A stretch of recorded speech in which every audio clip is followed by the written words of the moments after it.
Hi hello నమస్తే. ఈరోజు ఒక ముఖ్యమైన వార్త. ఎలాంటి వార్త అంటే అందరూ పోలీసులకు వార్నింగ్ ఇస్తే పోలీసులకు వార్నింగ్ ఇచ్చే వార్త ఇది.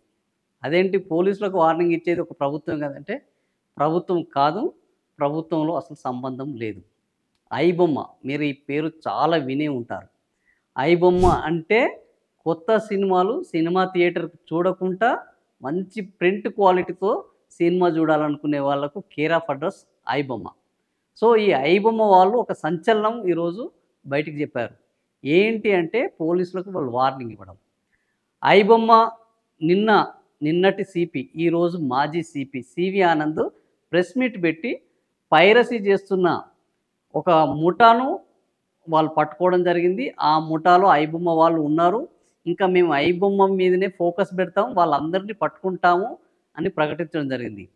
పైరసీ వల్ల ఈ దేశంలో గత ఏడాది 22,700 కోట్లు అయితే అందులో తెలుగు సినిమాలకు 3,700 కోట్ల రూపాయల పైరసీ జరిగిందని చెప్పారు. సో, పైరసీ బ్రహ్మాండంగా జరుగుతుంది. మరి పైరసీ ఎందుకు జరుగుతుంది అనే దాని మీదనే అందరూ ప్రశ్న వేస్తున్నారు. దానికి సమాధానం ఈరోజు ఐబొమ్మ వాళ్ళు చెప్పారు. ఎందుకు ఈ పైరసీ జరుగుతోంది అంటే ఈరోజు పెద్ద పెద్ద హీరోలు వందల కోట్లు వాళ్ళకు రెమ్యునరేషన్స్ ఇవ్వాల్సి వస్తుంది. ఇంకా వాళ్ళ రెమ్యునరేషన్ ఏ స్థాయికి వెళ్తుందో కూడా ఊహించలేని పరిస్థితిలో ఉన్నది. ఒక సినిమా తీయడం కంటే ఎక్కువ కూడా రెమ్యునరేషన్ ఖర్చు అవుతుంది. అదొకటి. అంటే విదేశాలకు వెళ్ళి షూటింగ్ చేయడం. ఆ విదేశాలకు ఒక క్రూ మొత్తం పోవాలంటే ఎన్ని కోట్లు ఖర్చు అవుతాయి. విదేశాలకు వెళ్ళి వరల్డ్ వైడ్‌గా రిలీజ్ చేయడం. పెద్ద పెద్ద సెట్టింగ్‌లు వేయడం. ఇట్లా విపరీతంగా ఒక సినిమా బడ్జెట్‌ని అనూహ్యంగా పెంచేస్తున్నారు.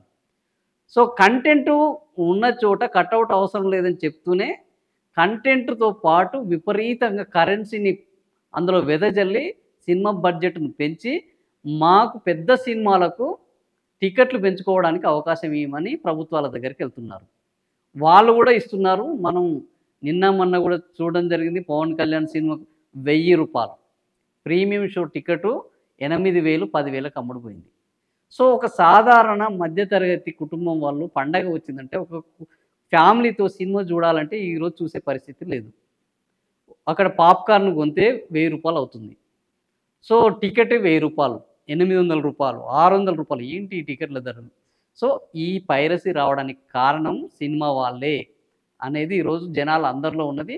జనాల మనసుల్లో ఉన్నదాన్ని ఈరోజు ఐబొమ్మ వాళ్ళు వాళ్ళ వెబ్‌సైట్‌లో ఇవే ప్రశ్నలు. మీకు ఇంత రెమ్యునరేషన్ అవసరమా? విదేశాలకు వెళ్లి సినిమాలు షూటింగ్‌లు చేయడం అవసరమా? కోట్ల కోట్ల సెట్టింగ్‌లు వేయడం అవసరమా? డిస్ట్రిబ్యూటర్లు వీళ్ళ ప్రింట్‌లు వాళ్ళకిచ్చి వాళ్ళ మానాన వాళ్ళు పడతారు. మేము ఓటీటీ మీద దృష్టి పెడతాం అనేయడం దాన్ని పట్టించుకోవట్లేదు. వెబ్‌సైట్‌లలో ప్రింట్ క్వాలిటీ వస్తుంటే వాళ్ళని పట్టించుకోవట్లేదు. ఇవన్నీ పట్టించుకోకపోవడం వల్ల సామాన్యుడు ఇబ్బంది పడుతున్నాడు.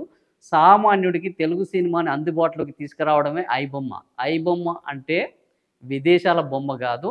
మేము విదేశాల్లో లేము. భారతదేశంలో ఉన్నాము. తెలుగు వాళ్ళ కోసం ఇది ఈరోజు ఐబొమ్మ వాళ్ళు చెప్పిన మాటలు. ఎంత బాగున్నాయి వాస్తవానికి. కానీ వీళ్ళు ఈరోజు ఏం చేశారు అనంటే ఐబొమ్మ పోలీసులకు సవాలు విసురుతుంది. మీరు మా మీద దృష్టి పెడితే మేము మీ మీద ఎక్కడ దృష్టి పెట్టాలో అక్కడ దృష్టి పెడతాం. మీరు మా మీద ఫోకస్ మానేయండి. మీరు పని చేయాల్సిన పనులు అనేకం ఉన్నాయి. మీరు సైబర్ నేరాలను పట్టుకుంటున్నాం అనుకుంటున్నారు కానీ సైబర్ నేరాలు పట్టుకోవాల్సినవి ఇంకా చాలా ఉన్నాయి. మేము చేయాల్సిన పని మేము చేస్తాము అంటున్నారు. సో, ఇది కొద్దిగా ఎందుకంటే ప్రభుత్వాన్ని ప్రతిపక్షాలు విమర్శించడం కామన్. కానీ ఈరోజు పట్టుకుంటున్న పోలీసులను సవాల్ విసరడం అనేది కొంత వాళ్ళ డేరింగా, లేకపోతే అపరిమితమైన ధైర్యమా, లేకపోతే నేల విడిచి సాము చేస్తున్నా అనేది ఇంకా ముందు ముందు తెలవబోతుంది. బట్ ఈరోజు ఐబొమ్మ వాళ్ళు చెప్పిన దాంట్లో మాత్రం సినిమా పైరసీ కావద్దు. అంటే సినిమా పేదలు, మధ్యతరగతి వాళ్ళకు అందుబాటులో ఉండాలి. ఆ అందుబాటులో లేకపోతే ఖచ్చితంగా ఈ పైరసీ గురి కావాల్సి వస్తుంది. సినిమా రిలీజ్ కాకముందే సినిమా హిట్ టాక్ వస్తే దాన్ని అందరూ చూడాలనుకుంటారు. అందరి ఆసక్తికి అనుగుణంగా ఈరోజు పైరేటెడ్ సీడీలు, పైరేటెడ్ క్లిప్పులు, పైరేటెడ్ వీడియోలు బయటకు వస్తున్నాయి. సర్వర్ల నుంచి కూడా దొంగిలించే పరిస్థితి రావడానికి కారణం ఏంటంటే సినిమా వాళ్ళే అని ఈరోజు ఐబొమ్మ వాళ్ళు చెప్తున్నారు.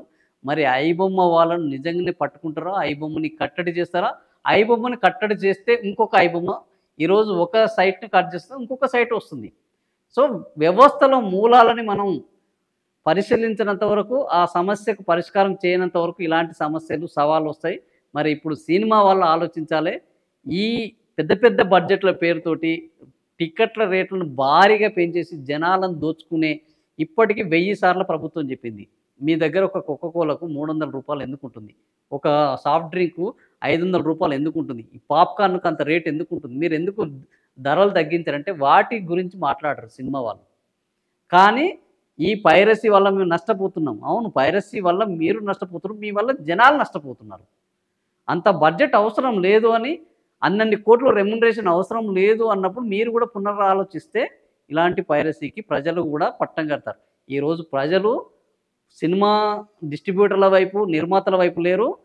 సినిమాలను వాళ్ళు ఎవరికి చేరవేస్తున్నారో వాళ్ళ వైపు ఉన్నారు. ఈ విషయాన్ని తెలుసుకోవాలి. మరి ఐబొమ్మ సంగతి, ఐబొమ్మ లాంటి వాళ్ళు ఇంకెంతమంది రాబోతున్నారో చూద్దాం.